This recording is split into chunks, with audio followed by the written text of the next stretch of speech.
As pessoas não têm noção que elas podem ser seus piores inimigos. Quando a pessoa interfere negativamente na sua própria vida. São aquelas pessoas que quando elas sonham com uma coisa, e aí quando está perto de conseguir, ele mesmo se autodestrói. É mais ou menos como uma bomba programada para estourar na hora que essa pessoa está atingindo aquilo que ele sonhou ou aquilo que ele achou que era o sonho.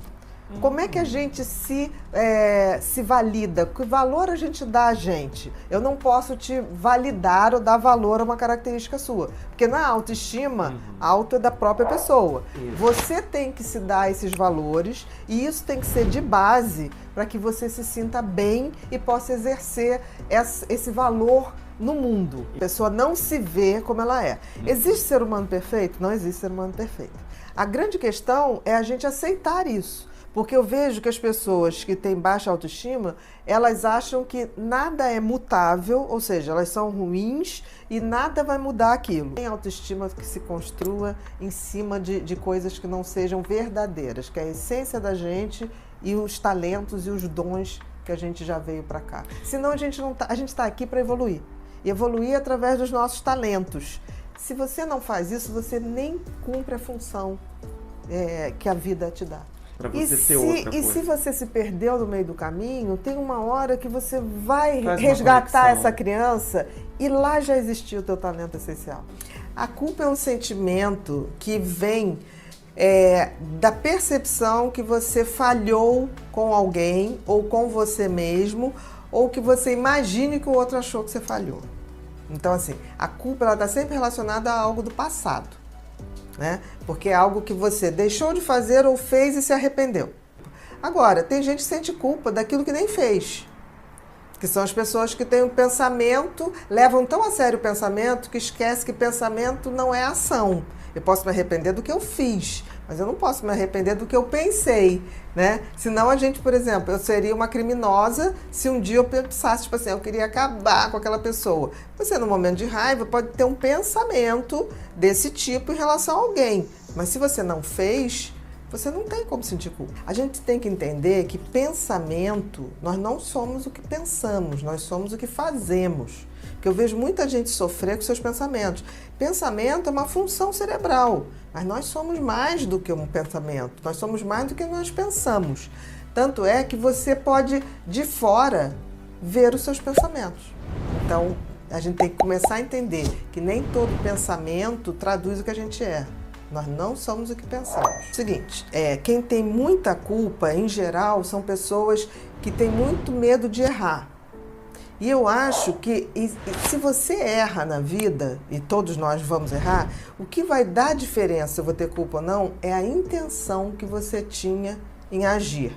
Então a gente tem que agir com a intenção certa, porque a intenção certa faz com que qualquer culpa que surja depois, você tenha consciência que você fez o seu melhor, mesmo que não tenha sido o mais oportuno ou o mais agradável. Muitos hoje... É um índice muito grande da síndrome do impostor. É como se as pessoas não acreditassem no seu potencial de fato. É interessante que isso vai dando alguns tipos de comportamento. Por exemplo, no trabalho, a pessoa que tem síndrome de impostor, ela pode ser aquela pessoa que ela trabalha muito mais horas do que deve, precisa, para poder mostrar que ele é muito bom. Então, assim, ele consegue fazer o trabalho, mas ele fica mais tempo como se tivesse que mostrar, para as pessoas não descobrirem que ele não é aquilo tudo. Então, literalmente, é uma grande insegurança e uma incapacidade da pessoa se ver, tanto como profissional, quanto parceiro. Quer dizer, existe essa questão da pessoa só se ver pelo lado negativo. E, em geral, são pessoas muito competentes. E é uma espécie de autossabotagem, né? Exatamente. Porque, assim, é claro que ninguém começa no topo. Óbvio, né? Alguém um dia te deu uma oportunidade, você não nasce sabendo. Mas o mais importante é que a gente vai pegando o serviço, vai aprimorando e vai tendo que ter essa assertividade de aprender com os melhores. Eu costumo dizer que eu quero estar rodeada de pessoas que saibam mais que eu. Porque eu quero aprender, eu quero crescer também. Então, é importante, assim, a vida tem que ser boa e generosa para todos que estão ao redor e para a gente também.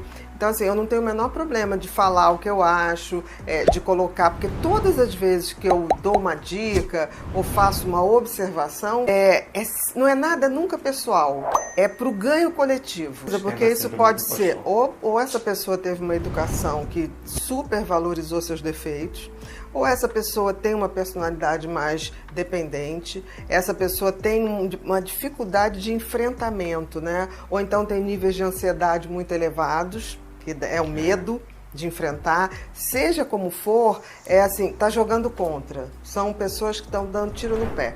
E, em geral, quem tem síndrome do impostor são pessoas muito capacitadas, mas elas não sabem como pegar essa capacidade e exercer. É como se tivesse que pegar a sua roupa e lhe caber. Né? Eu digo que a gente tem vários personagens, mas todos têm que ser muito confortáveis. Eu sempre digo que um sábio sabe a potência do tempo, porque tem coisas que levam tempo para acontecer. A maioria, eu diria que as coisas boas levam tempo, as coisas ruins são rápidas, né? Então, assim, não existe essa coisa imediata. O mundo acaba para quem acaba, né? A verdade é essa.